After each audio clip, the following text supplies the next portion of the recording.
Good evening, YouTube.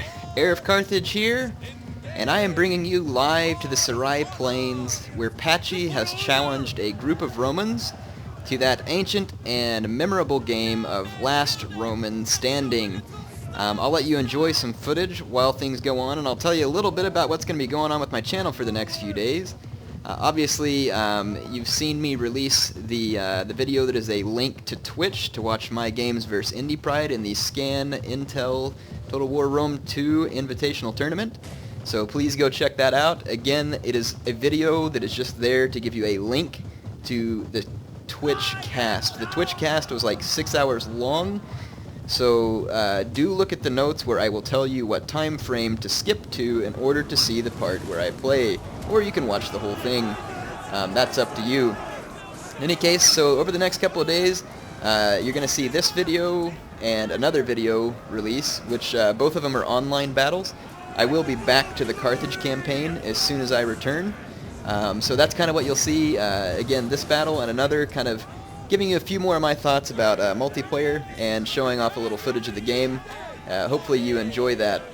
At this point, it looks like there's definitely a few less Romans standing, though some are running. Not very fun of them to not play the game the way it was meant to be played. But in any case, keep an eye on the channel. Also, please keep a special eye out on my channel for October 31st, which is Halloween. If you're in a country that doesn't celebrate it again, October 31st, I have a very special video that's going to be released. I think you all enjoy it. I have a couple of guests you might recognize. In any case, enjoy the battle. Alright, YouTube. So, I said there's a multiplayer battle, and in fact, if you don't want to watch this part, feel free to just skip ahead in the video. You're not going to hurt my feelings. I don't know where the battle starts. I may even put it in the comments or something whenever I get there. You don't have to watch all of my video. If there's a certain piece that you're interested in, skip to it. You're not hurting my feelings. This is a little discussion that I want to have for those people who are interested in a little more of the details around multiplayer. And again, this is just my opinion. It's, I'm not the best player out there, and there may be other opinions. So I want to talk just real quick about the Seleucids one more time. So the Seleucids in general as a faction are a versatile faction, and many people like them a great deal. They are definitely a good faction. I'm not going to argue with that. However, my overall opinion of the Seleucids is that they're overpriced. If you look at their Silver Shield Pikemen, let me pull a unit of, let's go to Macedon, and I'll pull up a unit of Hellenic Royal Guard, or Foot Companions, sorry. So look, 47 attack, 26 damage, 80 armor, 30 health. And if I go back here to the Silver Shield, 46, 26, 80, 30. The stats are exactly the same, except the Silver Shield costs more. Now, in their defense, they do have this special ability of Steady. Maybe that does make it worth it, because you get a lot of armor and melee defense when you turn on Steady. I don't know. That's the only difference that I can find in the cost. Otherwise, Foot Companions seem to be just as good. I want to say Hellenic Royal Guard are even better, though. Let me pull up Hellenic Royal Guard. Let's go to Egypt. Egypt. Why am I stupid? Why air? Why? It can't be this hard. There, right in front of me. I knew it. So, alright. Hellenic Royal Guard. Yeah, look. 970. Better attack. Same armor, same health, same weapon damage. I don't remember if melee defense was different. Let's look at that. Melee defense is actually lower on the Silver Shield Pikeman. So why would you pay more for less? Yes, you can turn on Steady, and you're going to temporarily get armor and melee defense bonuses. Again, maybe this makes it worth it. Or maybe their infantry was overpriced because CA was trying to balance out the fact that they have insane cavalry. So I don't know. I don't know what the reasoning is. I'm just throwing this out your way. The Seleucids are a very expensive faction, but they are very versatile. That's my final thoughts on the Seleucids. Definitely a very usable faction, but quite an expensive faction, and people might be able to beat you with quantity, given the right scenario. I'm not saying that it's a definite. Just throwing that out there, food for thought. Let's have a quick discussion. So Carthage has been pretty much considered a crap faction by most, and let's be honest, they're not that great. When it comes to just raw power. However, recently I've been having some fun with Carthage. There's been a lot of cav spams everywhere, or cav-heavy builds, because it's very popular right now to bring tons of shock cav, and if you're playing as Parthia or one of the new nomadic tribe factions, they're pretty much cav spam factions. I mean, that's the way you play with Parthia and the other factions, and I'm not saying it like it's a bad thing. It's a necessity. That's the way they play. So I've been having fun countering cav spams, and Carthage is actually a great faction for countering cav spam, in my opinion. There's other factions that can do the job just as well. But one of the things that I like about Carthage is they have these late Carthaginian hoplites. Now, hoplites are not particularly effective against cavalry. They're getting more effective versus cavalry. But if you put them into a hoplite phalanx, as you can see here, it's going to increase their bonus versus cavalry, bracing, melee defense, and shield strength. And all of those things are going to make them quite better versus cavalry. Still, the best is going to be pikemen, but pikemen don't have the best shield. And when you look at the most recent updates to missile weapons, the shield now has a chance of completely blocking a missile attack. So this makes hoplites very resistant to missiles from the front and from their right side where they hold the shield. So it's very easy to play against these cav factions and just spear box this extremely cheap late Carthaginian hoplite. Now, I haven't done this against a real skilled opponent yet, though I have played against some players who picked relatively decent armies. They didn't use them the best, but then again, I'm not the perfect player either, and so I'm not here to judge them. I'm just saying that there's lots of Carthage builds that you can use with these cheap hoplites, and you can even use these against infantry, to be honest. Look at the armor and melee defense on these guys. They're not going to just, like, go down in an instant, especially if you turn on the hoplite phalanx. These guys are going to get bracing, melee defense, and shield strength. All of those things are going to help them last longer. So say, for instance, like a barbarian sword unit was charging you. If you go into this phalanx, or even not in the phalanx, your hoplites could probably take that charge fairly well because they're a very well-braced unit and they have a lot of defense. And all you need them for is to hold while maybe you outflank with some Libyan infantry, which maybe aren't the most stellar infantry in and of themselves, but again, cost-effective. 630 talents, and you get 37 attack, 44 damage, 55 defense, 65 armor, 35 health. Nothing wrong with that. So Carthage can field a lot of units. One of the things that also makes Carthage worthwhile is these Balearic Slingers.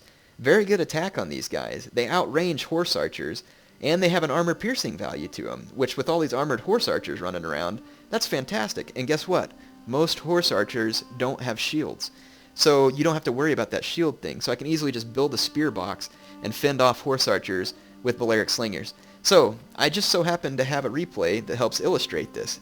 Again, this is not an every case scenario. I realize there's going to be scenarios where players can, make this a little different than exactly what I'm showing you, but it's a good idea, and it can obviously be used better than I use it here too. So let's watch this replay. No doubt the replay will be a little bit weird, but look at my army here. 6 Balearic Slingers, 2 Scorpions, and then basically I had 2 Sacred Band for morale purposes, 5 Libyan Infantry, 4 Carthaginian Hoplites, my General's Bodyguard, and then look, we have a very heavy cav build from Parthia here with some elephants, which is not atypical.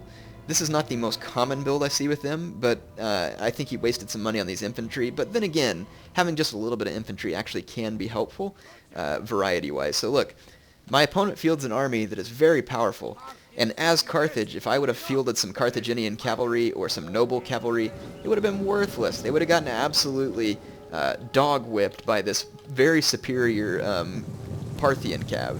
So like here's some noble blood cav, better than Carthaginian cav in melee, I believe. And then you've got more noble blood cav, horse archers, camel spearmen, which can really hurt the morale of my men. All of these things would have made it an easy win for Parthia, even if I had spammed a bunch of cav. And then he's got these Indian war elephants here too, which are a seriously dangerous unit, especially if they get into a cav fight.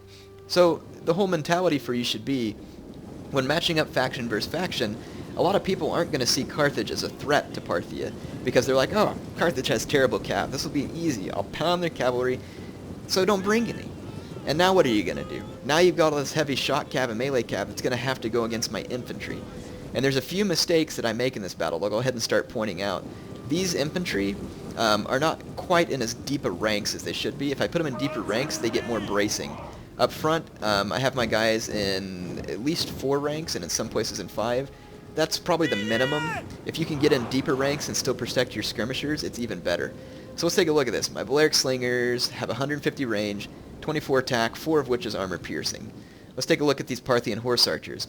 They must have increased the range on horse archers because it was shorter than 125 at one point. But anyway, I've got a 25 meter range advantage. And the missile damage on these Parthian horse archers is high, but none of it's armor piercing. And when you look at what they're going to be firing at, my Balearic Slingers have shields, and my hoplites have huge shields, so I get some chance of deflecting arrow shots. Not great chances, and when they do hit me, it's probably going to kill my guy because it's, pretty high damage. But look at these Parthian horsemen. No shields, no armor. My Balearic slingers are going to be able to easily get these guys. He has to come within range of them.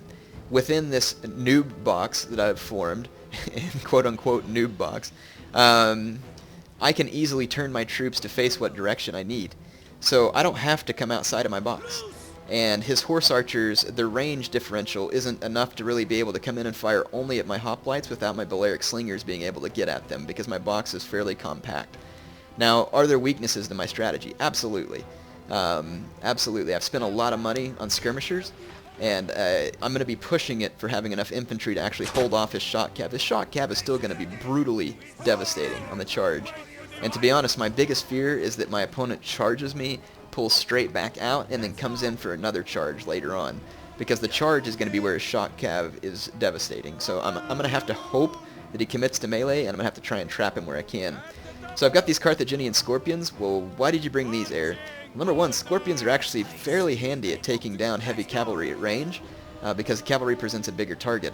The other reason I brought them is standing right here, because Balearic slingers aren't all that good against war elephants. Scorpions aren't fantastic, but you can fire flaming arrows or just missiles in general and start to pick away at their health before you ever get engaged with them, because hit points are what makes elephants so strong. Look, 780 health.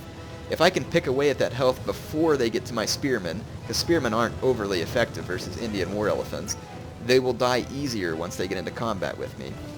So I'm going to be focusing my scorpion fire on them. Let's go out here. You can see my slingers trading fire with these horse archers, and just as I suspected, horse archers dying quickly. He's got to stay within range, and as long as he stays within range, my slingers are going to have an easy time. I've only lost 6 slingers in that unit, none in that unit, 1 hoplite in that sacred band, and none in this Carthaginian hoplite. And you can see that if he's got fire at will on, his guys are actually firing at my hoplites, whose huge shields are going to have an easy time stopping these arrows. You can even see an arrow embedded in the shield. So even though his guys have high attack values, I'm going to sit here and chew him up, and it's going to be hard for him to stay within skirmishing range without losing his horse archers. Well, once he loses his horse archers, this battle's over, because I've probably got enough infantry to stop his cavalry. The main key for me is to stay in my idiotic little noob box formation. I say it's idiotic. In this case, it's very practical. Now, I'm not sitting here saying, yes, please all Total War players, please go online and noob box every game. No, please don't do that. In fact, this type of army right here would get utterly destroyed by anything besides a whole lot of cavalry. So I'm not saying this is a good idea unless you feel like the situation necessitates it. I'm just telling you to think on your feet when it comes to strategy. Noob box is typically a terrible idea. By the way, here I just used the J key to quickly turn my troops around in about face, but again, these guys need to be in thicker ranks. I do have them spread out to protect my skirmishers. I should have compacted my formation and gotten my infantry into thicker ranks. Here it comes. He's starting to charge. He's trying to get through. Look, this Noble Blood Cav only killed 3 hoplites on the charge. This unit right here only lost 4 units on the charge from that Noble Blood Cav. Let's go look at these elephants. I've been hitting him with the scorpions. No casualties on him yet, but I just went into spear wall. Now, that doesn't mean my guys aren't going to take casualties, but look, a charge from those elephants only killed about 20 of my men. And now I've got them bogged down, and look, my scorpions continue to fire, and watch these elephants start to dwindle. This unit would have otherwise plowed right through this hoplite unit, but because of that bracing bonus, and because I'd been picking at it with the scorpions, I just took out an Indian war elephant. Elsewhere, he's been charging his cav in. Let's see. He's got more Parthian... Well, he's got Parthian swordsmen coming from here, and over here, he's got his camel spearmen. These guys don't have a prayer. They're just light spearmen, and they're not going to do well against my well-armored units, because their charge just not going to be powerful enough. So the Sacred Band right here, and these Libyan infantry here, easily going to hold off the Parthian units. He did have a unit of cataphracts somewhere. Here it comes. These cataphracts, this is a pretty crafty move here. My opponent's trying to get to my skirmishers, which at this point, I don't think my skirmishers would be my biggest worry, because at this point, he's just got a lot of my infantry to kill. This Parthian cataphract only got 15 kills on the charge here against this Libyan infantry. I wasn't even braced all that good, and it still didn't do so well. Now, these guys are very tough, though. It's going to take my guys a long time to cut them down. And my main worry is that at this point he pulls out, cycle charge, pull out, cycle charge. Here comes more royal cataphracts. And these guys are going to catch some of my guys in the back, which this was a good charge. My guys are now genuinely in trouble over here, but now that my units are freeing up from the other fight, I can come in and pin them with more infantry units. These cataphracts, again, charges are where they're going to be deadly. It's going to take my guys a long time to pick away at the 105 health in these guys, especially considering they're sporting 110 armor. So this is the one danger that you have using the build that I do, which is that no matter whether hoplites were designed to fight against cav or not, any unit's going to have a fairly hard time at chopping down cataphracts super quick, just because these guys have a ridiculous amount of armor. Also, these guys have a fairly good armor-piercing attack when it comes to melee, but numbers are going to work to my favor here. My opponent has lost most of his infantry, or most of his cavalry, some of his infantry. Look how long these swords have been fighting this hoplite unit, and the fight is fairly even. So swords are typically better in a melee, but the defense and armor and shield, and again, this is just a Carthaginian hoplite unit, very cheap. Now, they wouldn't hold up this long against Galatian Royal Guard or Swordmaster or something like that, but they could hold momentarily at least, give you a chance to do some flanking maneuvers or whatever else you need to do. So hoplites are a viable strategy as long as you're using them as a holding force, intending to finish the fight in some other way. Maybe a really good hoplite unit could actually hold out certain, against certain weak units. They're actually kind of similar in some ways to barbarian spearmen, except they fight in formation. High armor, high melee defense, and not a bad attack because they've definitely been juiced up a little. Some of these Parthian swordsmen are getting through, but again, by this point, my biggest worry is his cataphracts, which my opponent has chosen not to charge in and out of combat. So I'm going to use my general, even though this is risky. I'm going to pin these cataphracts in. I may lose my general, which again is a risk, but as long as I can keep these guys from running away, now I've got my slingers, and this is going to cause some friendly fire, but I've got to chip away at the health from these cataphracts.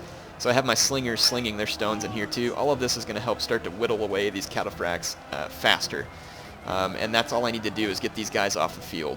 And there you go, you see a mass waiver going on amongst the cataphracts, and basically my strategy worked out here. So will this work every time? I doubt it.